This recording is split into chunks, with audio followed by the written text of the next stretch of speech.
திருக்கோக்கர்ணம் அரசு மேல்நிலைப்பள்ளி மாணவிகளுக்கு நலத்திட்ட உதவிகளை ரொட்டேரியன் டாக்டர் கே ஸ்ரீனிவாசன் வழங்கி சிறப்பிக்கிறார். சட்டமன்ற உறுப்பினர் ஒருத்தர் கைது செய்யப்பட்டிருக்காரு. அது தொடர்பாக உங்ககிட்ட அனுமதி வாங்கினீங்களான்னு போலீஸ்ட கேட்கறாங்க. ஸ்பீக்கர்ட்ட கேட்டுதான் எனக்கு கைது பண்ணணும்னு சொல்றாங்க. அப்படி உண்மையாவே விதிப்படி ஸ்பீக்கர்ட்ட தான் கேட்கணுமா?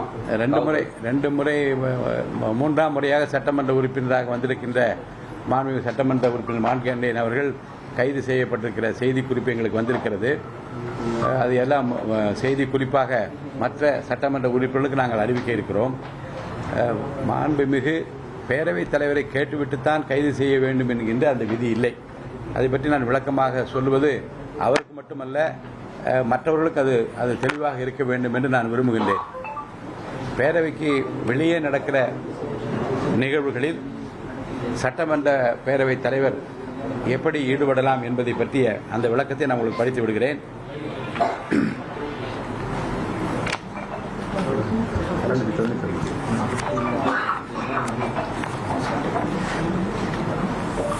பேரவையின் அமைப்பு எல்லைக்குள் நீதிமன்ற கட்டளைகளை உறுப்பினர்களுக்கு சேர்ப்பித்தலும் கைது செய்தலும் 291வது விதி.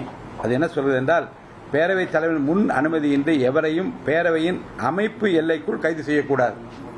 அதேபோன்று உரிமையியல் அல்லது குற்றவியல் நீதிமன்றத்தின் கட்டளையோ அல்லது அறிவிப்பையோ பேரவைத் தலைவரின் முன் அனுமதியின்றி பேரவையின் அமைப்பு எல்லைக்குள் சேர்ப்பித்தல் கூடாது. இதுதான் விதி எண் 291, 292. இப்போ இந்த விதியில் அமைப்பு எல்லை என்னன்னு இப்போ கேட்கணும். மாண்புமிகு உறுப்பினர்களுக்கு அது தெரியணும், எல்லா உறுப்பினர்களுக்கும் தெரியணும், அது பொதுமக்களுக்கு தெரிய வேண்டிய ரொம்ப கடமை என்று நான் கருதுகின்றேன். பேரவையின் அமைப்பு எல்லை என்பது சட்டமன்ற பேரவை உறுப்பினர்களை பொறுத்தவரை பேரவை மண்டபம், அதன் புறக்கூடங்கள், அதனை சார்ந்த அலுவலகங்கள், அமைச்சரது அறைகள், நூலகம், சிற்றுண்டி சாலை, தலைமைச் செயலகத்தில் உள்ள சட்டமன்ற குழுக்கள் கூடும் அறை, அண்ணா சாலை அரசினர் தோட்டத்தில் உள்ள உறுப்பினர் குடியிருப்பு வளாகத்தில் உள்ள குழுக்கள் கூடும் அறை, நூலகம் மற்றும் பேரவைத் தலைவரால் அவ்வப்போது குறிப்பிடப்படும் இடங்கள் அல்லது கட்டடங்கள். இக்கட்டடங்களை சார்ந்த தாழ்வாரங்கள், படிக்கட்டுகள், பேரவை மண்டபத்திலிருந்து மேலே குறிப்பிடப்பட்டுள்ள இடங்களுக்கு செல்வதற்கான பாதைகள் அனைத்தும் பொருந்தும். தனிப்பட்ட இடங்கள்ல வச்சு கைது செய்யறப்ப அது உங்ககிட்ட கேட்கணும்னு அவசியம் இல்லைங்களா? அவசியம்.